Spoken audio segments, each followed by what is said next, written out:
हरितोष व्रत कहते हैं। भगवान की प्रसन्नता के लिए, हरिजू की प्रसन्नता के लिए एकादशी व्रत रहा जाता है। प्रायः समस्त वैष्णव जन रहते हैं।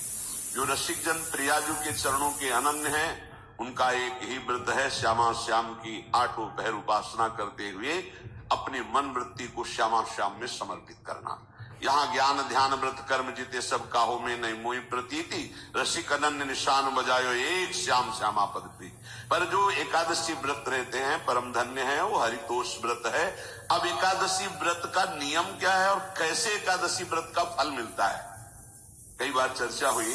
बहुत सुंदर तस्मा शास्त्रम प्रमाणम पे, शास्त्र प्रमाण के अनुसार श्री सनातन मुनि बोल रहे हैं, अतते नियमान वच्मि व्रते ह्रस्मिन् दिनत्रये, कास्यं मानुषं मसूरान्नं चणकान्को द्रवास्तथा, शाकं मधुपरान्नं च पुनर्भोजन मैथुने, दशम्यां 10 वस्तूनि वर्जयेत् वैष्णवः सदा। जिसे एकादशी रहनी हो और एकादशी का फल प्राप्त करना हो, उसको ये नियम पालन करना चाहिए। अथते नियमान वच्मि व्रते ह्रस्मिन् दिनत्रये, उसको 3 दिन, एक तो दशमी और एक द्वादशी और फिर बीच में एकादशी, उसको 3 दिन संयम में रहना होता है, तब बीच की एकादशी का उसे फल प्राप्त होता है। जिसे एकादशी व्रत रहना हो, उसका नियम है कि दशमी के दिन कांसे के पात्र का त्याग करें। वैष्णव सिद्धांत है कि कभी जिसमें मांस बना उस रसोई का भोजन न ग्रहण करें।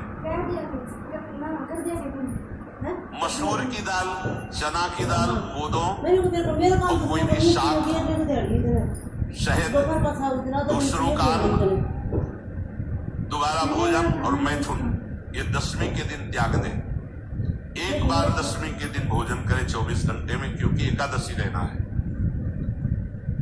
कांसे का पात्र, जिस रसोई में मांस बना उसके भोजन का त्याग, मसूर की दाल, चना, कोदो, साग, मधु अर्थात शहद और दूसरे के द्वारा दिया हुआ भोजन और दोबारा भोजन और मैथुन क्रिया, इनका दशमी के दिन कभी भी प्रयोग न करें।